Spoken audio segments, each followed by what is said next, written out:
강생한 성자여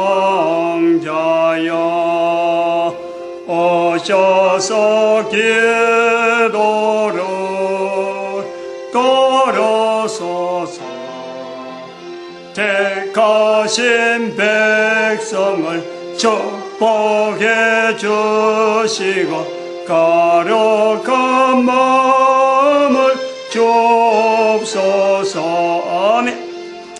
하나님 말씀 창세기 2장 16절 17절 2절 말씀입니다. 합독합니다. 시작. 여호와 하나님이 그 사람에게 명하여 가라사대 동산 각종 나무의 실과는 내가 임의로 먹되 선악을 알게 한 나무의 실과는 먹지 말라. 내가 먹는 날에는 정령 죽으리라 하시니라. 아멘. 기도드립니다. 할렐루야. 복된 시간 나에게 주시고 하나님의 말씀을 통하여서 온 인류가 하나 되게 하는 섭리를 오늘도 누리며 선포되어지며 모든 인간들이 다 말씀 속에서 하나 되어진 것을 고백하는, 그래서 예수 그리스도 앞에서 무릎 꿇고 주라 하는 일에 쓰임받도록 복내려 주시옵소서. 감사하고 예수님의 이름으로 기도드립니다. 아멘. 완전한 지혜, 완전한 지혜는 완전한 지혜의 사람, 완전한 지혜의 사람으로 2015년 지금 설교 제목으로 삼고 22번째가 되네요. 딱 거의 반에 가깝네. 반에. 아직 반은 안 됐나? 아직 반은 안 됐네. 22번째. 완전한 지혜의 사람 자체를 지금은 누구든지 바라지를 않는다는 거죠. 그럼 완전한 지혜란 말이 있다는 것은 어느 시대는 어느 곳에서는 이것을 지향하고 이 지혜를 추구하도록 어떤 그런 사회적인 문화가 있다든지 어떤 완전한 지혜라고 하는 이것이 모든 사람이 가야 될 길이다 하는 것에서 사회가 요구하던 것이 있었다. 그럼 어떤 사회냐? 그런 사회가 있었기 때문에 완전한 지혜라고 하는 이 표현에서 미가서 6장 9절에 완전한 지혜는 하고 이 정의를 해야 한다. 정의를. 어떤 정의를 한다는 것은 그런 단어들이 언어에 어떤 언어를 정의를 해놨다. 이 뜻은 어떤 것이다 라고 글자를 가지고 언어를 풀어놨다는 것은, 다시 말하면 오늘날 예를 들면은 한글에 한글 사전이 있다. 영어 사전이 있다. 사전이 있다는 것은 그거는 그 단어들이 쓰고 있다는 거 아니에요. 그 단어들을 써야 요렇게 서로가 통용된다. 이렇기 때문에 단어를 가지고 사전을 만들어 놨는 거예요. 그런데 완전한 지혜라는 것은 사전이 아니에요. 그 단어가 아니란 말이에요. 왜 관용어냐? 두 개의 단어가 이래 하나로 묶여 있으니까 이게 관용어라고 하네요. 관용어. 그러면 이 관용어라는 것은 앞에서부터 언제부터 있었는지 모르지만 쓴 흔적이 있는 거예요. 계속 써오다가 지금 쓰는 거예요. 앞에서 써오던 흔적에 묻혀서 그걸 같이 나도 쓰자. 그러니까 이게 하나의 관용어로 나타났고, 또 관용어가 있으니까 이런 관용어에 대해서 어떤 뜻이다 하는 것을 풀어놨는 것이 미가서 6장 9절에 있는 완전한 지혜는 주의 이름을 경외함이다 라고 딱 정의를 해놨는 거예요. 어떻게 보면 지금 보면은 사전이에요. 사전. 미가서 6장 9절은 완전한 지혜를 풀어놓은 사전이죠. 그런데 관용어를 풀어낸다는 것은 필요 없으면 풀어낼 필요가 없죠. 이거는 사회가 일정하게 어떤 제한된 사회가 그 사회 안에서의 활동을 하기 위해서는 쓰고 있는 단어를 어떤 관용어를 써서 표현되어지는 내용인데, 그거를 서로 간에 공통된 내용으로 알고 있어야 그 사회에 속속하게 하고 활동이 가능하고 생존이 가능한, 이러니까 아주 중요하기 때문에 풀어나는 거예요. 또한 풀어난다는 것은 부모로부터 후손들이, 앞에 선조로부터 후손들이 이어질 수 있는 하나의 장치로서 보는 거예요. 풀어놔야 될 필요를 느끼는 거예요. 풀어놔야 될 필요를 느낀다. 앞에는 완전한 지혜라는 관용어를 알아야 될 필요해야 될 필요가 있는 사회가 있단 말이에요. 사회가. 우리는 지금 그런 사회가 과거의 인류 사회 속에서 아주 과거에, 그럼 우리하고는 전혀 그런 것에 대해서 느낌이 없는, 저 멀리 있는. 그러니까 지금은 현재 사는 우리는 완전한 지혜는 내하고 관계없는 것처럼 생각을 한단 말이에요. 이거는 다른 것이 아니라 지금 사회가, 우리 사회가 완전한 지혜에 대해서 관심이 없어도, 완전한 지혜에 대해서 표현을 못해도, 완전한 지혜가 어떤 것이라는 것을 몰라도 살아갈 수 있는 문화가 되어 있다는 거예요. 이런 문화가 우리는 형성이 되어 있다는 거지, 만약에 우리 사회도 완전한 지혜를 모르고는 어디든지 말을 못한다 하면은요, 지금도 완전한 지혜에 대해서 뭐 열심히, 그거 몰라고 어떻게 살아가? 라고 할 것이라. 예를 들면은 학교에서 교과서에서 하잖아요. 우리 학교에 대학 시험을 치는데 우리나라 말도 아닌데, 우리나라 말도 아닌데 영어를 하는 과목이 있어갖고 영어 점수가 나쁘면은 진학을 못한다. 이러니까 영어를요, 젖먹이서부터 공부를 시키는 거예요. 그 공부를 젖먹이서부터 공부시키는 그것도 모자라서 끝이 없단 말이에요. 끝이. 영어 공부에 대해서 끝이 없다. 이럴 정도로 영어를 말이에요. 뭐 사회적으로 토익 시험을 친다, 토플 시험을 친다, 뭐 직장에서 그거 몇 점이 있느냐, 몇 점대가 카트라인이다. 이렇게 공용 이렇게 요구가 되어지면은, 아니 영어를 쓰지 말라, 영어 배우지 말라 해도 돈을 들여서라도, 그러고 어릴 때부터라도 이게 시작하는 게, 이게 바로 필요라, 필요.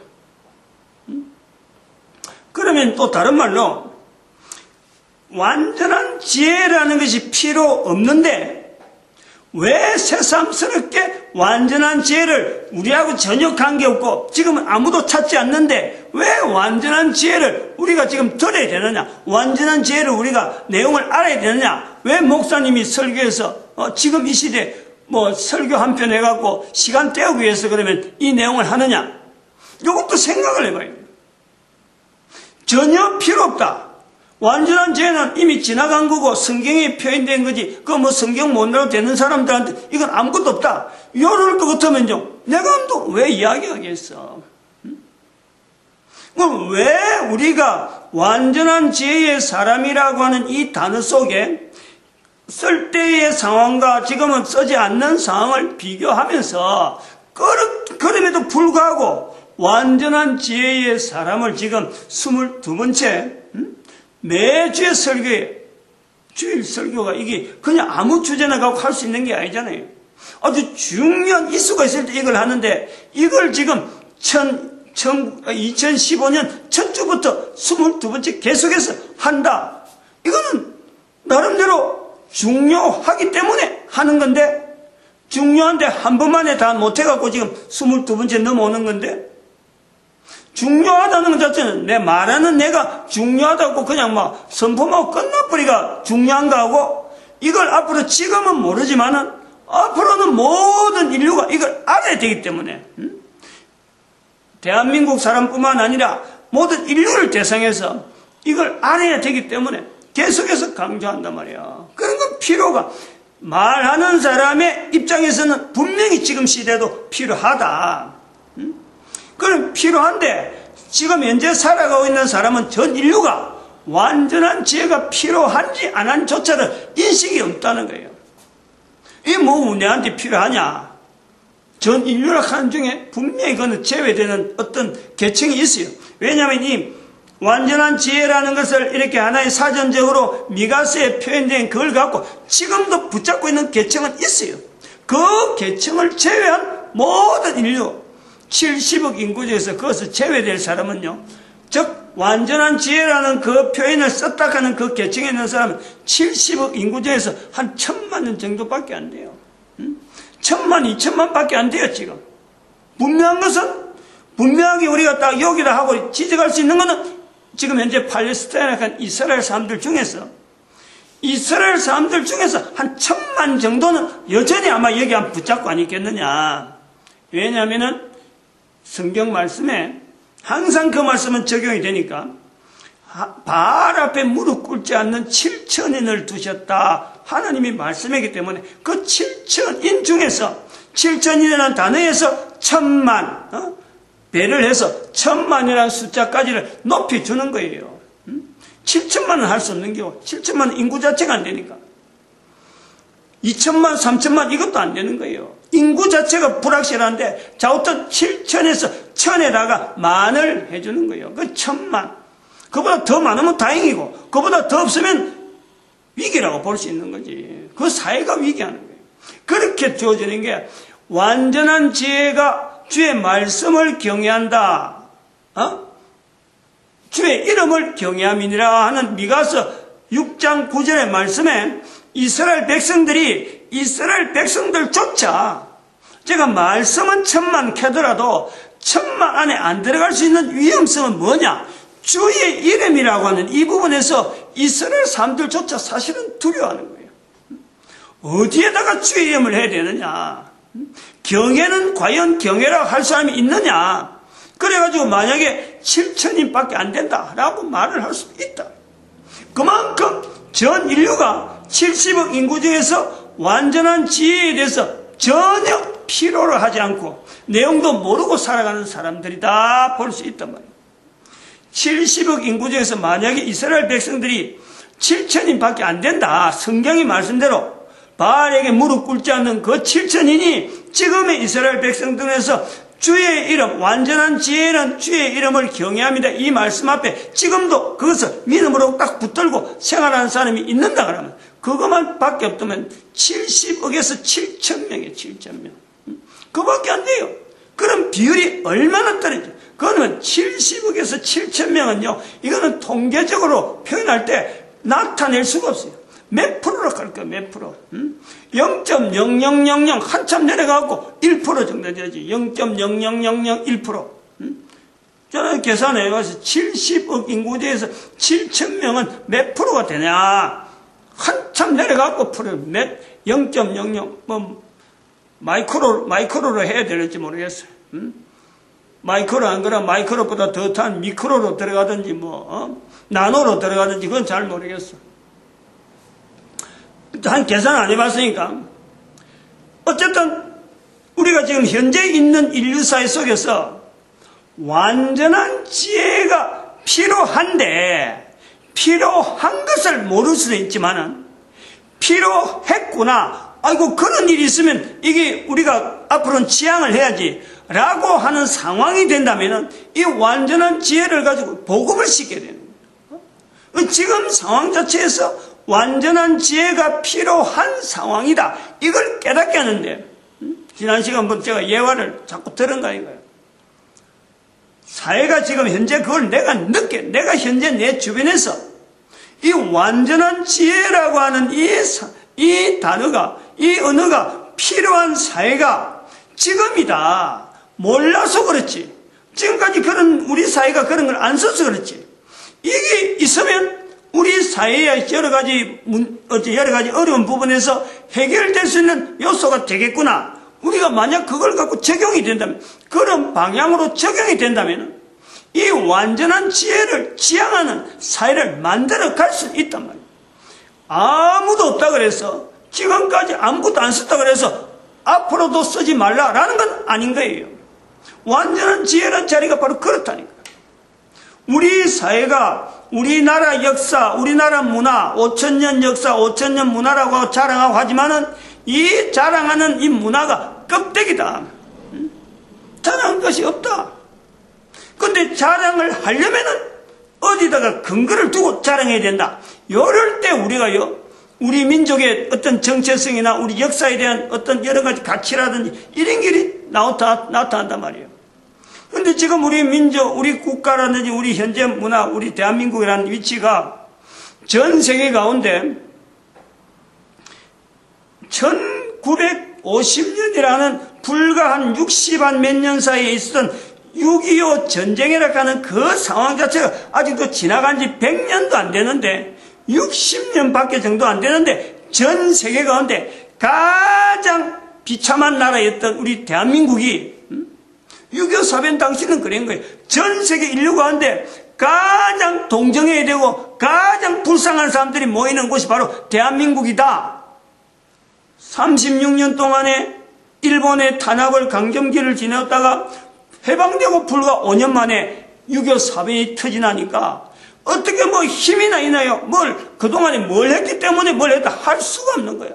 그냥 피압박 민족에 있다가 동족 상잔에서 찢기고 아무도 거들떠보지 않는 이 나라가 60년 만에 전 세계 여러 가지 국민들이 많이 있고 내노라는 국가들이 많이 있고 역사적으로 오래 참 잘 살아왔던 그런 나라들이 기라성같이 있는데도 불구하고 그 속에 OECD 국가라는 그 어떤 인류사 속에서도 그래도 어느 정도 레벨이 있는 20개국이라 하는 그 나라들 그 반열에 우리 이름이 들어갔다니까요. 대한민국이 60년 만에 이 어마어마한 일이 나타났다는 거예요. 그럼 이걸 생각해 보죠. 인류사가 흘러오는 수천 년의 역사 가운데 수많은 곳에서 수 없는 일들이 막 일어나고 있는데 많이 일어났는데 그 많은 인류사 역사 속에서 수많은 사람들이 부침이 있고 또 수많은 나라가 제국이 되기도 하고 지금 없어지기도 하고 로마 제국같이 2300년 동안 있던 나라가 어느 날에 지금 흔적도 없이 그냥 바티칸에 박물관이나 그런 데 가면은 흔적을 찾을 수 있는 그런 식으로 남아있는 이런 데도 불구하고 우리는 5000년의 역사 가운데 조용하게 지내오다가 우리가 이래 잘 살게 되리라고는 아무도 몰랐는데 아무도 그에 대해서 표현이 없었는데 우리가 잘 살게 됐잖아요. OECD 국가 안에 들어왔잖아요. 그러면 이건 분명히 상황이 바뀐 거예요. 옛날에 없었다. 옛날에 없었기 때문에 지금 우리도 다시 그럼 과거로 돌아가서 못 사는 나라로 다시 돌아가느냐? 안 되는 거예요, 그것 자체가. 그러면 지금까지 우리나라가 조용하게 걸어왔던 이 역사 속에 이제는 아주 전 세계 가운데 우뚝 솟아있는 표가 나는 뭘 해도 데이터가 막 탁탁 올라가고 말이에요. 자살을 해도 데이터 올라가지, 사람이 무슨 질병에 죽어도 데이터 올라가지, 사회에 무슨 문제가 나도 OECD 국가 중에서 데이터가 탁탁탁 별도로 구분되어갖고 그냥 노출되는 거예요. 노동운동을 해도 데이터가 올라가지 이 OECD 국가라는 이 국가는 전 세계 네트워크가 되게 해서가지고 뭔가 일어나는 현상에 대해서 누군가가 계속 수집해갖고 이걸 계속해서 알려주는 거예요. 노출된단 말이에요, 노출이. 지금까지 5000년 동안에는 노출이 안 됐어요. 노출이 안 되다가 노출되는 시대를 맞으니까 우리 사회가 지금 개인이 국민들 한 사람 한 사람이 지금까지 조용히 오던 우리 역사만 보고 있다가 그것만 붙잡고 있다가 온 인류 가운데 지금 드러나는 걸 지금 이렇게 개방되는 사회를 지금 맞이하게 되니까 우리 사회가 지금 정신을 못 차린단 말이에요. 그 단순하게 한류하고 있지만 그냥 단순한 한류가 아니라 언제까지 이게 나갈 거냐 이것도 모르는 거예요. 어떻게 하면 이걸 계속 유지할 거냐 이것도 모르는 거예요. 어떻게 하다가 열이 됐을까 이것도 모른단 말이에요. 여기에 성경에 분명히 언급되어 있는 하나의 기준을 통해서 성경 자체가 우리 한국 사회가 유지되어 온 것보다도 더욱더 파란망장한 어떤 환란과 여러 가지 질곡을 거쳐서 여전히 전 인류 가운데 OECD 국가 20개 국기 중에 하나가 아니고 성경은 유일하게 전 인류가 다 공용할 수 있는 하나의 책이라고 볼 수 있고 하나의 텍스트라고 볼 수 있고 어떻게 보면 모든 역사, 인류 역사, 그 사회, 지금 현재 존재하고 있는 모든 인간 개개인을 객관적인 자세로서 앞으로 뭘 해야 될 거고, 어떤 행동을 해야 되며, 어떻게 나아가는 것이 바르게 가는 거고, 이게 계속해서 존속이 가능하다라는 것을 비춰주는 책이란 말이에요. 책. 비춰주는 서적이라. 근데 요 서적을 단순하게 서적이라 하지 아니하고, 지금도 이스라엘 사람들 중에서는 주의 말씀, 주의 이름으로 일컬어지는 책, 주의 이름으로 일컬어진 말씀, 여호와, 주의 이름, 여호와로 일컬어지는 책으로 보는 사람들이 있다. 그 사람들은 7,000명이 더 된다. 일단은 주의 이름에 대해서는 겁을 내지만은 주의 이름의 책이라는 것에 대해서는요, 이게 대해서 여전히 이스라엘 백성들은 인류사 오래된 중에 성경에 대해서 주의 이름으로 일컬어지는 책이라는 것에 대해서는요, 어느 민족보다도 그 비율이 높다. 그러므로 그 속에는요, 적어도 7,000명 정도는 최소한 미니멈으로 봐서 7,000명 정도는 완전한 지혜에 대한 열망하는 자세는 있을 것이다 되는 거예요. 그것이 안 되면은 적어도 성경이라고 하는 이 구성되는 책을 가지고 주의 이름으로 일컬어지는 책이라는 것이 형성이 안 되면은 거기서 완전한 지혜라는 것 자체는 더 없단 말이에요. 우리는 주의 이름으로 일컬어진다 하는 이 책을 우리가 성경을 지금 다 인류 전체가 동일한 시각으로 너무나 객관적으로 성경을 두고 있으면서 우리의 사회는 주의 이름으로 일컬어지는 책, 여호와의 말씀으로 들려지는 이 책에 대한 자세가 어느 정도 이것을 정말 이 여호와의 말씀이다 하고 우리가 여호와라는 자리가 어떻고 그 이름이 어떻고 이 책의 자리가 어떻다는 것에 대해서 나타내는 계층은 도대체 몇 명이나 될까? 어느 정도 될까? 교회 다닌다고 이게 다 될까? 목사라고 이게 다 되나? 천만에. 그러므로 완전한 지혜라 하는 이 부분은요, 이스라엘 사람의 그동안에 가져왔던 이스라엘 역사 가운데서 성경의 자리가 있는데, 그러한 긴 유구한 역사 가운데서 성경의 자리가 있어서 오늘날의 이스라엘 백성들이 성경을 참 하나님의 말씀으로, 하나님의 이름으로 일컬어지는, 주의 이름으로 일컬어진 책이라고 받아들이는 계층이, 이스라엘 백성들은 역사를 전체를 연결해가지고 오늘 이걸 인정한단 말이에요. 그 속에서 완전한 지혜를 추구한다 하는 사람들이 한 7,000명 있다라고 한다면은, 대한민국은 이 성경에 대해서 불과 외국에서 우리로 하여금 전달돼가지고 온 지 얼마 안 됐는데 역사가 없는 거예요. 우리는 성경에 대해서 역사가 없단 말이에요.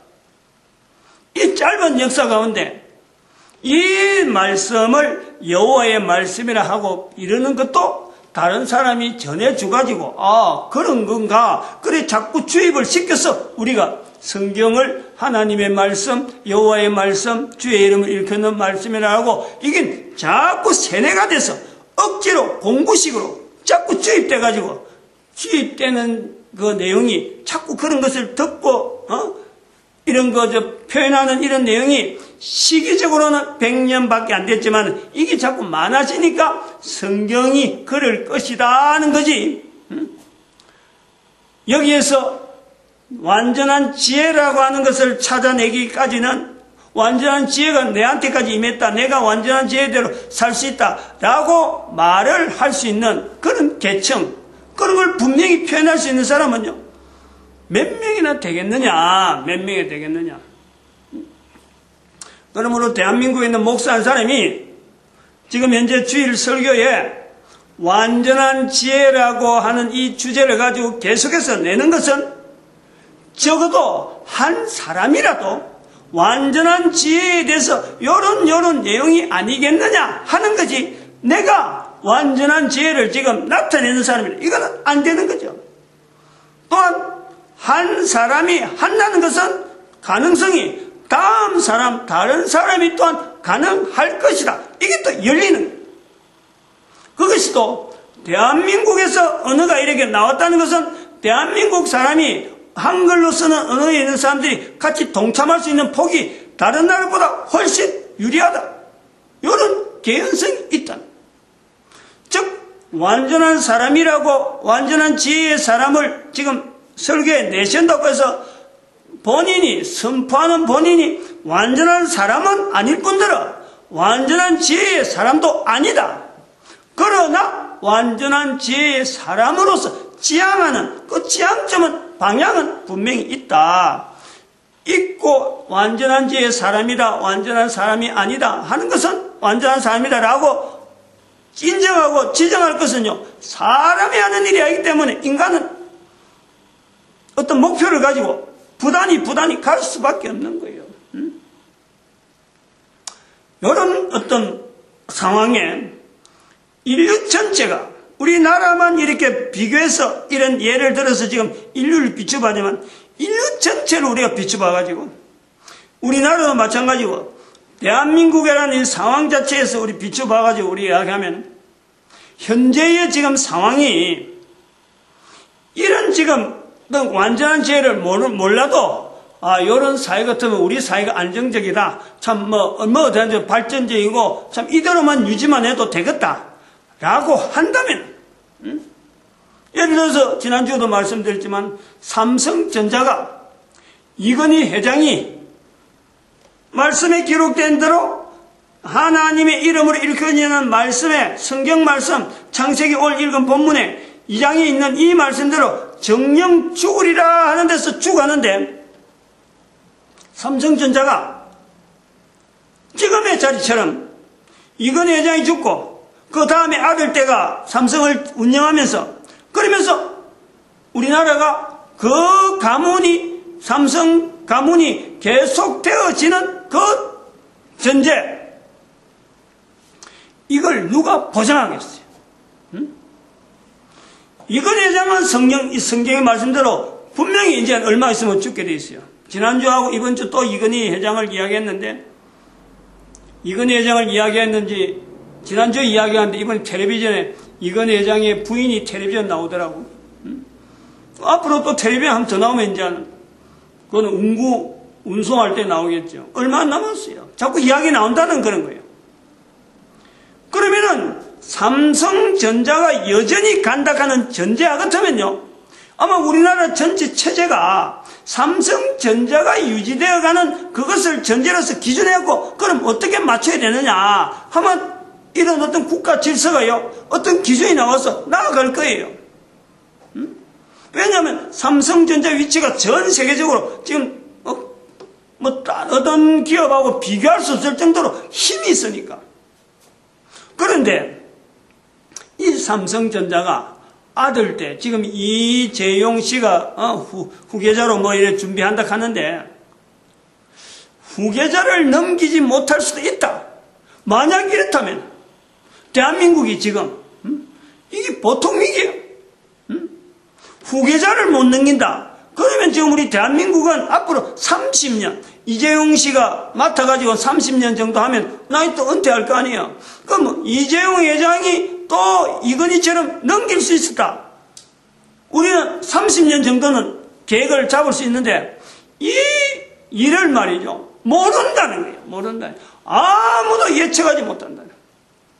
그 국가 경제에 대해서 하나의 예를 들면 그렇다는 거예요. 하나의 기업을 예를 들면 그랬는데 이런 식으로 우리 지금 현재 살아가고 있는 사회가 전체적으로 불안 덩어리 아니에요. 우리는 지금 현재 삶이 요 정도라도 유지되길 바란다 하는 사람이 거의 대부분이 사는 우리 국민들이에요. 그러나 대부분이 이런 사회가 되어질 수 있는 그 힘은 우선 경제적으로 뭔가 좀 덩실한 어떤 기업이 있고 그 다음에 거기에 종사하는 기술자들이 있으니까 이게 가능한데 국가 체제하고 여러 가지 정비가 여러 가지 제도가 그거 따라서 따라가는데 아니 각 나라 각국에 이런 어떤 그 나라의 어떤 장래라든지 개인의 어떤 문제라든지 이걸 갖고 자기 하고 있는 업에 대해서 사업이면 사업, 직장이면 직장 이런 부분에서 지금부터라고 카운트해가지고 5년이면 5년, 10년이면 10년에 대한 정확한 보장을 할 수 있는 사회냐? 어느 개인이, 어느 국가가, 어느 단체가 적어도 걸어가는 걸음에 5년이면 5년, 10년이면 10년 이걸 나타낼 수 있느냐? 아무도 못하는 거 아니에요. 이거는 확실하다. 이런 내용에서 이 불안한 우리 인류사회, 내 개인에서부터 시작해서 내가 지금 현재 속해 있는 사회에서부터 시작해서 모든 인류가, 모든 국가가 동일하게 불안적인 요소가 분명히 현재 있다. 현재적으로 있다. 그 현재적으로 있는 데서 내가 어떤 자세를 하면은 앞으로 있는 세대가 얼마나 변화되더라도 어떤 상황이 되더라도 현재적인 내 자리를 영원성 있는, 즉 불안하지 않는, 불안 자체가 요소가 빠지고, 그리고 안정적으로 내가 산다는 것 자체에 대해서 내 후손들도 이렇게 살기를 바란다 라고 할 수 있는, 넘겨줄 수 있는 이 어떤 계층이 나온다면은 삼성전자가 튼튼한 것보다도 이것이 얼마나 더 필요하겠느냐. 그런 요소가 있다 그러면은 그걸 갖고 마다할 사람이 있으면, 마다할 국가가 있겠으며, 그걸 마다할 인류가 있겠느냐.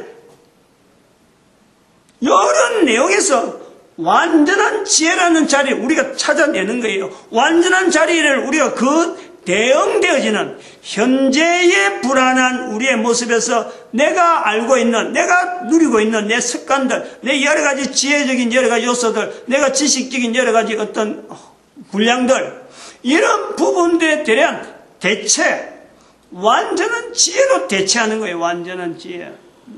완전한 지혜를 대처해야 현재적인 내가 어떤 미래를 향해서 안정적으로, 적어도 내가 있는 동안은, 코로 숨을 쉬는 동안은 분명하게 안정적인 내 삶을 내가 분명히 보장할 수 있고, 내 자손들에게도 보장되어지고, 내 자손들뿐만 아니라 자손, 자자손손, 아들, 딸들 아니라 어느 연대 가도 얼마든지 보장되어질 수 있는 어떤 요소에서 우리가 완전한 지혜라고 하는 그 자리를요, 필요 아니라, 이거는 아주 이제 그러자면은 단순한 개인의 어떤 필요성을 갖고 이야기하는 게, 이걸 안 한다는 것은 인간 자체가 아니라, 그런 데에서 완전한 지혜를 나타내지 못하는 인간이라면 그거는 인간이란 이름 자체를 빼야 될 그런 자리에까지 이 완전한 지혜가 필요하다. 완전한 지혜적인 삶을 추구해야 될 것이 분명하다. 이런 사회를요, 우리가 지향할 수 있단 말이에요. 이건 성경에 기록된 내용으로서가 아니고, 단순하게 성경에 기록된 것으로 그냥 넘어가는 것이 아니라, 기록된 성경을 근거해서 이걸 모든 인류가 현재적으로 적용하게 하는, 기록된 어떤 문장으로서 이거는 사장되는 문장이 아니라 현재적으로 모든 인류가 참 추구해야 될 분명한 하나의 목표, 설명까지 다 되어 있어요. 완전한 지혜는 주의 이름을 경외한다고 설명까지 다 되어 있는 이 관용은 완전한 지혜는 영어 토익 점수 올리는 것보다도 수학 어떤 공식 같은 해갖고 문제 풀어갖고 수학에 대해서 어떤 점수로 높다, 어떤 학문적인 요소를 갖고도 그것을 익혀야 사회가 인정해주고 그것을 아는 사람이 우대받는 이런 사회가 아니고, 완전한 지혜라고 하는 이 요소 하나 간단하지만은 여기에 모든 자기 인생을 걸 수 있는 이런 것을 인정되는 사회, 이런 것이 인정되는 어떤 인류사회, 그런 사회라면은 전쟁이라는 문제라든지 경제라는 이런 문제라든지 장래의 인류사회가 어떻게 될 것이라는 이런 문제에 대한 이런 여러 요소들이요, 그냥 눈 녹듯이 녹아버려요. 그 앞에 아무 무용지물이에요. 무용지물. 왜냐하면 이 완전한 지혜에 대한 이 근거를 설명을 주의 이름을 경외합니다 하는 것에 대해서 여기서 모든 내용이 끝이 나버려요. 근데 그거를 사람들이 그것을 끝이 나는 줄을 모르고 그냥 딴 데 가가지고 완전한 지혜를 두지 않고 딴 데 가가지고 막 씨름을 하니까 다른 걸 붙잡고 씨름을 하니까 답이 자기한테 주어지는 답이 없는 인생을 사는 거예요. 완전한 지혜는 창세기 있는 2장에 있는 이 말씀에서 인간이 결국 지금 현재적으로 하나님 앞에 나의 불안이 있음에 불구하고 나의 죽음이 분명히 있음에 불구하고 내가 있는 누리는 환경은 코로 숨을 쉬고 있는 이 환경에 제한된 환경이라고 하는 이게 분명함에도 불구하고 그 자리라는 것은 현재적으로 나를 만드신 하나님 앞에서 내가 언제나 그 위치를 내가 인식하는. 그러니까 이 내용이요, 간단하게 내가 코로 숨을 쉬고 있다라고 하는 것은 내 관념이지만 하나님이라고 하는 개념을 집어넣어 버리면 하나님이 영원하기 때문에 내가 하나님 앞에 영원히 존재하는 거예요. 이 하나님 앞에 영원히 존재되어지는 이 개인의 자리가 이 완전한 지혜가 되어지면서 바로 주의 이름을 경외하는 자리, 하나님과 함께하는 이 자리가 주의 이름을 경외하는 자리가 되는 거예요. 주의 이름이라 그럴 적에 이 주의 이름 우리가 붙잡을 수 있는, 하나님은 막연하게 하나님인데 누구든지 온 인류가 주의 이름으로 부르는 수 있는 이 자리에 가까이 갈 수 있는 길이 뭐냐? 예수님께서 이 땅에 오신 거 아니에요. 오셨다는 것 자체는 우리하고 동일하게 현재적으로 내가 하나님 앞에서의 실질적으로 만남, 실제로 가능성을 두고 있는 거예요. 하나님하고 이것을 개념적으로 하나님은 뭐 천상에 계시는 분이고 우리 인간은 그 밑에서 지배받는다, 이런 구조로 있었는데 이걸 요 구조를 뚫고 하나님께서 그 실체를 우리 인간과 같이, 동일한 인간과 같이 인격적으로 대화할 수 있는 그 길을 열어놓은 거예요. 사람이 그걸 다 못하기 때문에 그런 어떤 조직적으로 이 사람이라는 조직에서 하나님께서 만드시게 만든 하나님 앞에 지정어신의 면역 시스템을 만들어져 있는데 이 면역 시스템이 사람이 자라오면서 이것이 어떤 사람은 지지분야, 어떤 사람은 정분야, 어떤 사람은 어분야, 신분야 발달시키는 내용이 각각 다르게 치중되어지니까 각 사람이 이 땅에 오신 하나님에 대해서, 예수님에 대해서 표현하는 내용이 다양한 형태로 되어지니까 이것을 통일시키기 위해서 성령님이 또 오시는 거예요. 사람이 못하는 거죠. 결국에는 성부, 성자, 성령 하나님께서 우리 한 인간들이 이 땅에 있는 동안에 완전한 지혜를 나타내면서 이걸 더불어서 그 어마어마한 능력이 잠재되어 있는 인간들이 그 능력을 마음껏 활용하면서 살 수 있도록 성령 하나님이 도우시고, 성부 하나님께서 그 역사를 하시고, 성자 예수님께서 그 이름을 빌려서 얼마든지 써라, 얼마든지 그렇게 해서 우리에게 내어준 거란 말이에요. 근데 우리는 이런 상황임에도 불구하고 쓰지 못한다. 쓰지 못하는 이런 내용이 단순하게 어떤 사건이 있어서 그런 게 아니라 큰 문화로, 우리 인류사 전체에서 어떤 큰 문화로 우리에게 덮쳐왔기 때문에 우리하고 실린 거예요. 우리가 실렸단 말이에요. 물살이 내려올 때에 큰 물살이, 지난번에 한번 그 2000년도에 2001년도인가 2000년도에 물이 요 경북 지역에 한번 큰 폭우가 내렸을 때에 내가 있던 그 경북 감주, 거기에 그 어려운 일이 있는가 싶어서 한번 차가지고 한번 갔다고. 작년까지는 그거 있었으니까. 그 당시에 작년까지 그거 있으니까 사람들 안부도 궁금해서 한번 차가지고 갔잖아요. 그 냇가가 물도 그래 잔잔하니 뭐 참 뭐 몇 센치도 안 해요. 그 맑은 물이 흐르던 그 냇가인데 평소에는 이게 뚜글러물럭 하는 흙탕물에서 막 넘어오는데 큰 둥우리 같은 이 나무가 내면 덩실덩실 떨어서 넘어오는데 그 쏠려갖고는 그 안에 쏠려갖고 사람이 그 안에 쏠려갖고 땅을 밟고 있으니까 사람이지 그거 쏠려버리면 시체 아니고는 그거 들어갈 수가 없어요. 그거 있을 수가 없다. 그런데 이런 경향이 인류 문화사 인류 속에 인류 역사 속에 이런 문화적인 요소로서 인류 전체를 휩쓸어 버렸는데 어느 나라 어느 민족이 지금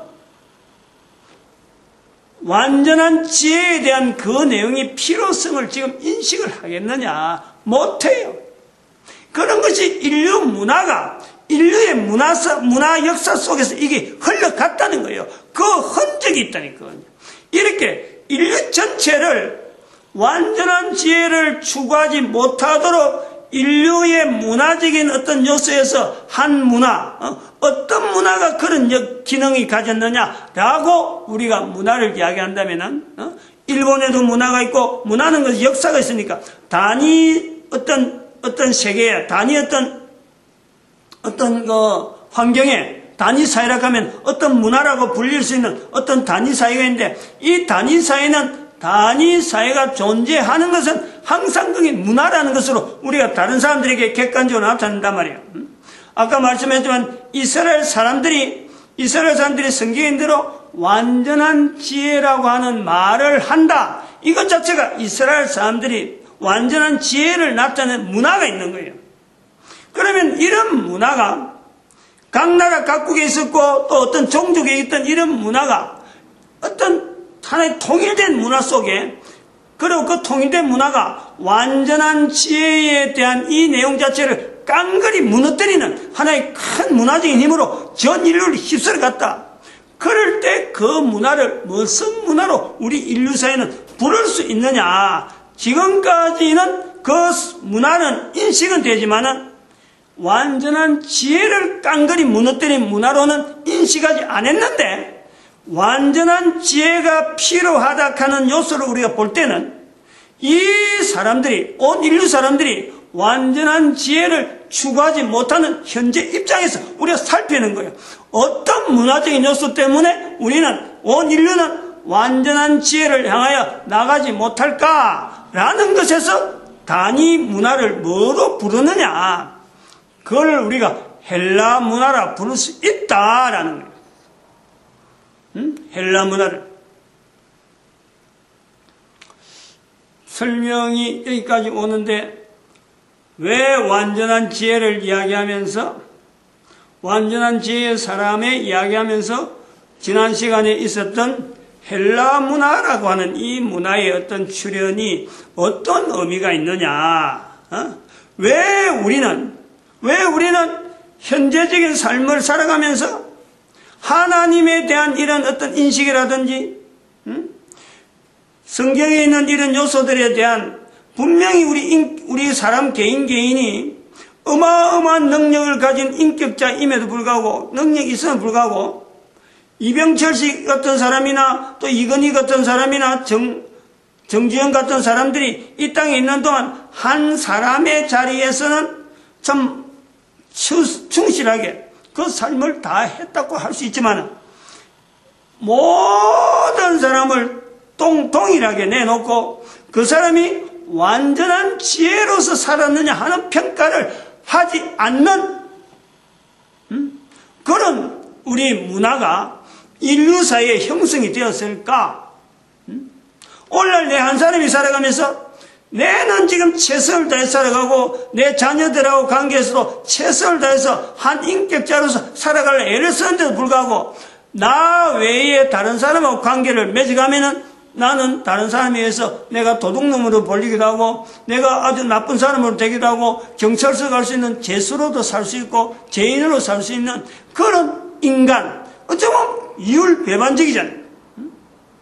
똑같은 사람인데 어떤 사람은 사회적으로 위치를 인정받고 어떤 사람은 이렇게 비참하게 비교가 되어지는 상황으로 감옥서 들어가는 환경으로 들어가야 되고, 또 그것을 무마하려고, 그것을 벗어나려고, 입에서 나오는 말은 숱한 거짓말 해야 되고, 법관까지 나왔던 사람이 거짓 증거를 대가지고 그 자리 피하려고, 감옥서 안 가려고, 그렇게 예수는 스스로 보도 인간의 가치가 저래밖에 안 되나 할 정도로 이게 보이는 이런 사회가 우리가 형성이 되어 있느냐.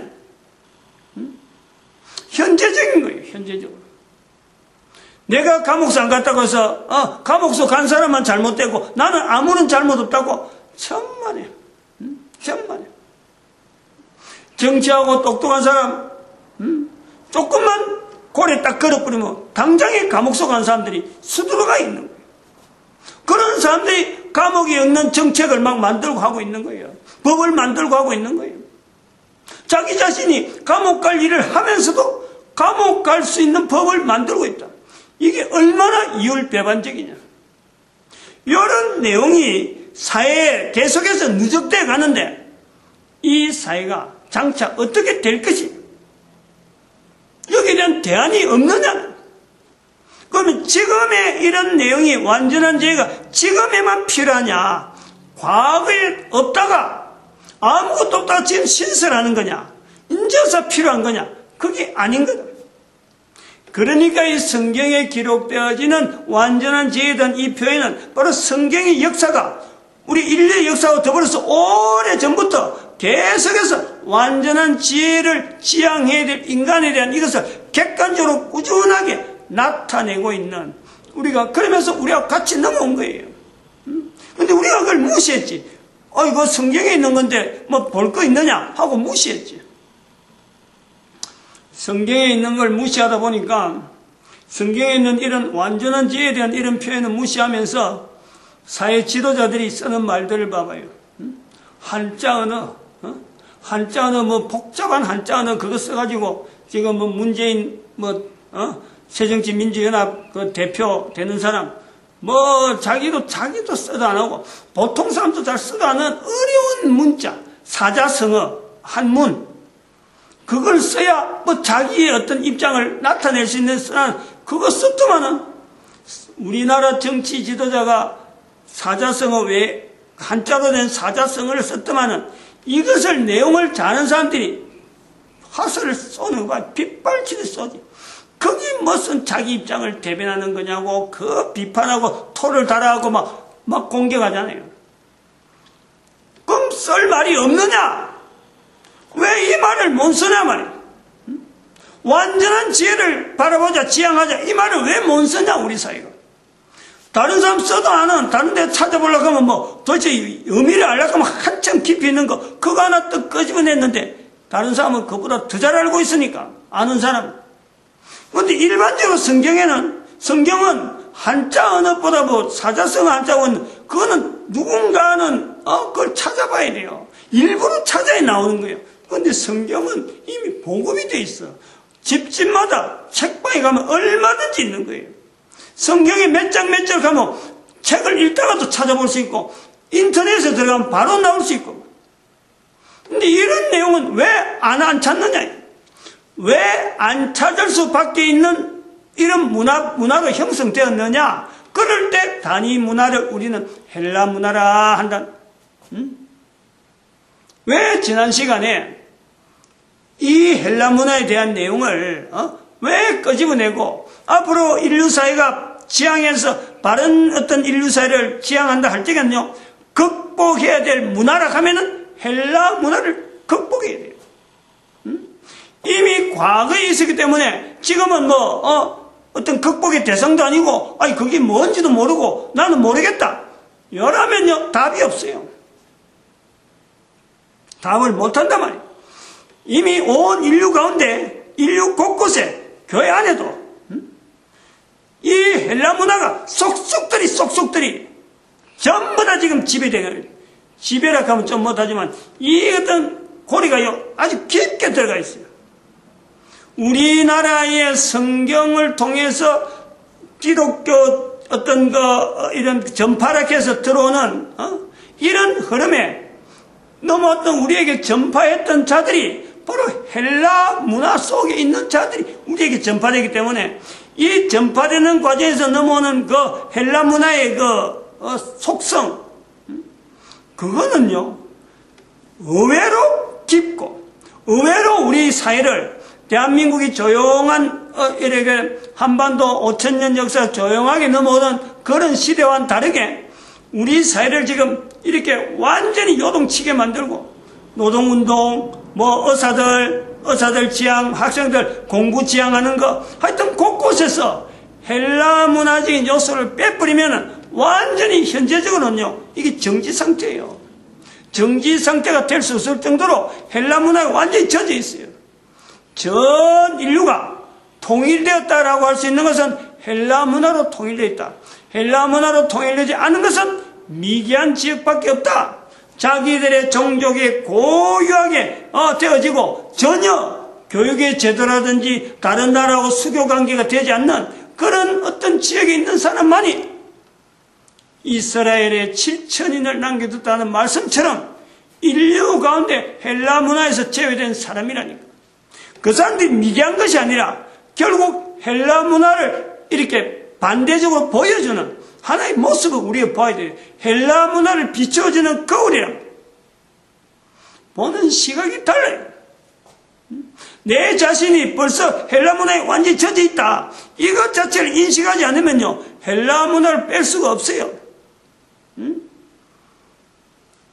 담배 피우고 술 먹고 술 주정뱅이, 담배 골초된 사람들, 금주, 금년, 자기가 먹었다, 자기가 아주 거기 알코올 중독자다, 이거 흡연을 못하면 안 된다, 이런 것에 대해 자기 인식이요, 그 사람 속에서 있어야 돼. 마찬가지 헬라 문화가 그렇다니까. 아편도 이것들 아편이 없는 거예요. 왜냐하면 이미 아편화되어 있기 때문에. 아편화되어 있어. 헬라 문화로 이미 완전히 찌들어 있다니. 그 속에 교회라, 그 속에 교회. 바른 교회라고 할 만한 내용이 에베소서 2장에 있는 말씀대로, 교회가 참 그리스도의 몸이요, 교회의 머리가 그리스도라고 할 수 있는 이런 고백은요, 교회 자체가 바로 우리가 지금 이 바른 교회냐, 이런 자성을 할 수 있는 그 내용은요, 헬라 문화 요소에 대해서 우리가 도대체 어느 정도 깊게 뿌리 있느냐, 이것 자체에 찾지 않으면 어림도 없어요. 어림도 없어요. 그러다가 괜히 참 예수님의 말씀을 선포하라 하고 하니까, 전도하라 하니까 전도에 들고 나가지고 우리 교회 오세요, 우리 교회 오세요 하는데 얼마나 잘못된, 예수님이 말씀한 내 정인되라는 거하고 실제로 교회에서, 한국 교회에서 지금 나타내는 전도하는 건요, 너무 거리가 멀어요. 사례를 내가 하나 들려고 그래요. 사례를 어느 정도 우리가 지금 이게 너무 이야기 아니다. 바로 우리 이야기가 되고 우리 교회가 지금 현재 어떤 처지에 있는가 이런 걸 우리가 밝히려는 건데, 청년이 있어요. 청년이. 바로 지금 현재적으로 있는 거예요.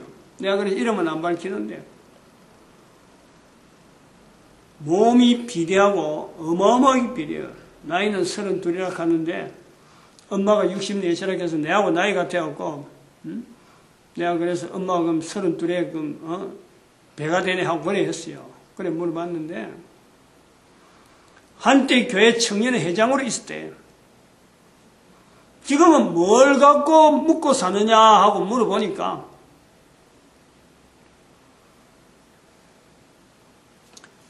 여기 안 있고 다른 지역에 가는데, 다른 지역에 갈 때는 누가 불러서 가는 거예요. 온나? 오늘 온나? 그럼 가는 거예요. 가면은 돈 빌려주는 대부업체인데 그 회사의 사무실에 들어가면은 자기도 모르는 사람이 와서 기다리고 있는 거예요. 그 사람이 그 대부업체한테 돈을 빌리는데 연대보증 쓰는 거예요, 거기에. 아무것도 없는데 자기도 그 사람한테는 대부업체 가서 돈을 1,200만 원 빌렸다 하는데 그 계약서를 내한테 주더라고, 1,200만 원. 그러면은 이 사람이, 모르는 사람이, 돈 빌리러 온 사람이 자기가 1,200만 원 갖고 있는 거는 지금 현재 그 사람하고 고리가 걸려 있는 거고, 돈 빌리러 온 사람이 계약서를 쓰는데 300만 원씩 4번을 잘라 쓰더라고. 이 사람 800만 원이에요. 800만 원. 이 사람 800만 원 빌리가 있고, 그 계약서 쓴 데는 1200만 원에 대한 300만 원 4번. 그게 1200만 원. 1200만 원의 연대 보증을 쓰는 거예요. 모르는 사람이 전혀 모르는, 네가 올라온다 하면 올라가서 연대 보증 써주는 거예요. 그러면 그 연대 보증 쓰면은 돈을 그 빌려가는 사람한테서 돈을 빌려주는 사람이 먼저 돈을 받아가지고 요거는 이자 빼는 겁니다 하고 그것을 이자를 빼가지고는 보증 쓴 사람 앞에 수수료를 주는 거예요. 300만 원에 15만 원. 그 15만 원 정도 치는 거예요. 그게 내 건이니까 60만 원이 뚝 주는 거예요. 그러니까 이 사람은, 이 청년은 연대 보증 쓴 것 같고 자기 사인 안 한 것 같고 돈이 60만 원 생기니까 오락하면 가는 거예요. 그게 어떤 건지는 본인이 어렴풋이 알아요. 분명히 그 사람한테 가야 될 돈을 내가 물어보니까 알더라고. 그 사람한테 가야 될 돈인데 그러니까 이자를 적게 내면은 그 사람한테 가는 거예요. 근데 이자를 많이 떼가지고 선이자를 떼가지고 그 돈 일로 주는 거예요. 즉 연대 보증시키면서 이 사람한테 돈을 빌려줘가지고는 하나의 고리를 거는 거죠. 이자를 이제 자꾸 받는다는 거죠. 그 요런 대부업체의 하나의 꽃뱀이지, 꽃뱀. 근데 그걸 본인이 청년의 회장으로 지냈다 그러면서 내한테 들어올 수입이 생기는 일인데 내가 왜 마다하느냐 이런 거예요. 이게 범죄행위인 줄 모르고 있는 거예요. 거기 이자가 적어놓은 걸 이자를 내가 조용히 보니까 서류가 연 34.9%예요.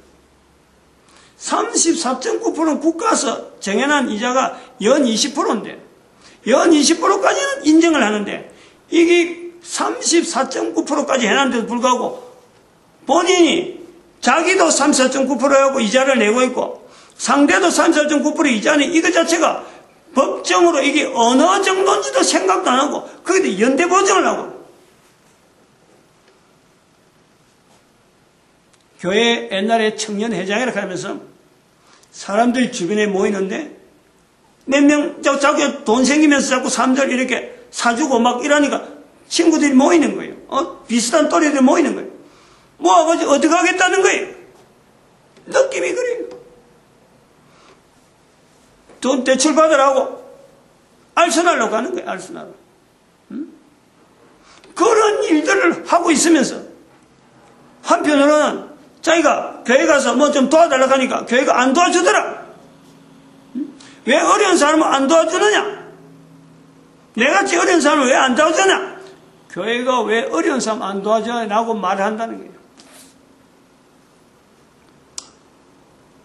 오늘날 대한민국이 물질적으로 OECD 국가 20개국에 들어가자마자 그래서 복지를 가지고 사람들한테 막 베풀고 국민들이 혜택을 보게 하는데 완전한 지혜에 대한 이런 어떤 중심적인 어떤 자세가 없다 보니까 내 개인의 가치가 내 한 개인의 국민들의 개인의 가치가 돈으로 전부 다 연결되어 있어요. 전체가 다. 돈하고 연결되어 있어요. 국가에서도 국민들로 하여금 돈하고 연결시키는 복지 정책이 나오는 거예요. 베풀기만 하지 이 베푸는 것을 받으면서 국민들이 어느 정도 병적인 상태로 간다. 이거는 전혀 없는 거예요. 무상급식, 무상보육 전부 다 돈하고 연결돼요. 내 한 사람의 개인의 가치에 대한 것은 만드신 분이 왜 이 땅에서 나를 보내시고 그 가지고 있는 능력이 어마어마한 능력이 있는데 그 능력을 발휘할 수 있는 그 장치를요 국가가 돈으로 전부 다 막아버립니다. 없애버립니다. 다른 사람한테 꽃뱀 노라면서 다른 사람을 결국에는 보증 선고해서 다른 사람이 그런 피해를 보게 되고 다른 사람의 돈을 자기가 갈취하는 게 되는데 그런 조직은 또 그런 걸 이용하는데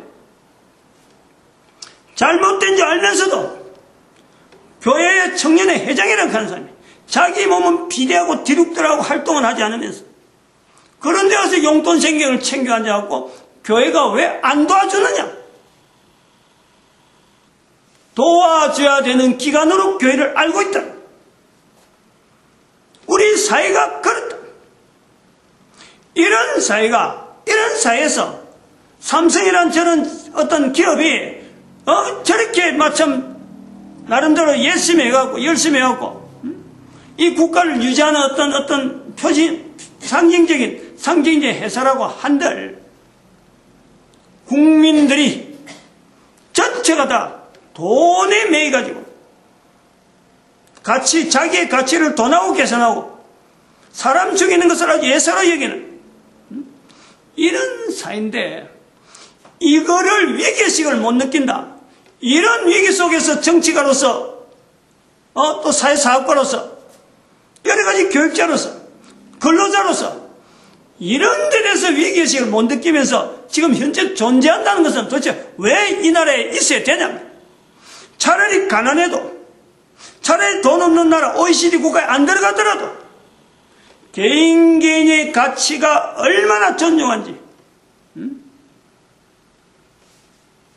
그런 개인의 가치를 높여주는 바로 완전한 지혜에 대한 이 추구하는 자세가 오히려 국민들을 건강시키고 국가를 튼튼히 한다면요. 차라리 그 길을 가야지. 그 길을 가라고 정치가 되면 앞선 사람이 주창해야지. 성경의 말씀대로 주는 자가 받는 자보다 복이 있는데 받으려고만 하는 국민을 만드는 우리 사회가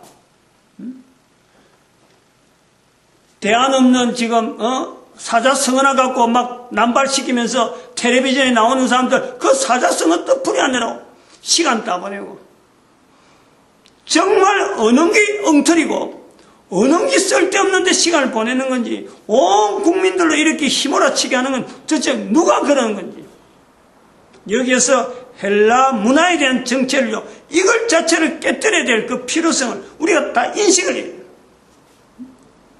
오늘 요 정도까지 하고 헬라 문화를 하게 되는데 이런 헬라 문화라고 하는 이 요소에 왜 헬라 문화가 되어지느냐? 헬라 문화 자체가요 헬라 문화가 되어서 이게 온 인류에 이렇게 퍼진 게 아닙니다. 헬라 문화는 어떤 이 실체가 눈에 보이는 게 아니에요. 헬라 문화에 만드는 것은 2300년 동안 우리 인류사에 영향을 준 로마 제국이 헬라 문화를 형성해서 영향을 끼친 거라. 이걸 알아내야 돼요. 헬라 문화는 단순하게 헬라 문화로서 어떻게 보면 사장이 될 수도 있었어요.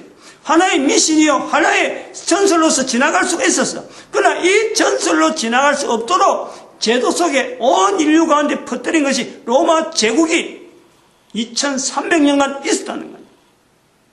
그 2300년 기간에 314년 사건이 기독교를 그 로마 제국이 받아들이기까지 1100년, 기독교 받아들이고 난 뒤 1100년, 이게 중앙이라는 거예요. 즉 로마 제국은 인류 역사 가운데 한정된 분명한 시간을 두고 이 땅에 존재되어진 나쁜 일 해라고 존재되어진 건 아니겠고 뭔가는 할 일이 있어 존재되었는데 결국에는 로마 제국을 통해서 인류 사회가 극복하지 못하는 이 헬라 문화, 이거 하나를 보면서 로마 제국이 왜 멸망이 되어야 됐느냐, 여기 이유를 본단 말이에요. 처음에 있을 때는 분명히 뭔가 이유가 있어 만들어졌겠죠. 그런데 그것이 멸망된 게 313년 이후 1100년이라 할 때는 바로 헬라 문화를 바르게 나타내지 못한, 이걸 바르게 정화시키지 못한 어떤 313년 동안의 이후에 1100년을 보는 거예요. 그래서 멸망이 됐다 보는 거예요. 마찬가지 우리 개인이 한 사람이 태어난 것은 어마어마한 능력을 가지고 태어나는 거예요. 그러나 죽을 때에 하나님 보실 때에 완전한 지혜를 추구했느냐, 완전한 지혜 추구하지 않냐, 하나님은 판단하신다는 거예요. 정령 죽으려는 것이 반드시 적용된다. 왜냐하면 창세기 2장 16절 17절에 선악을 알게 한 나무 실과를 먹이면 정령 죽으리라. 죽을 수밖에 없는 여러 가지 흔적을 남깁니다. 여기까지 하겠습니다. 기도드립니다. 할렐루야. 함께 하심에 감사합니다. 유라 유심에 감사합니다. 선하게 인도하여 주시옵소서. 감사하고 예수님의 이름으로 기도드립니다. 아멘.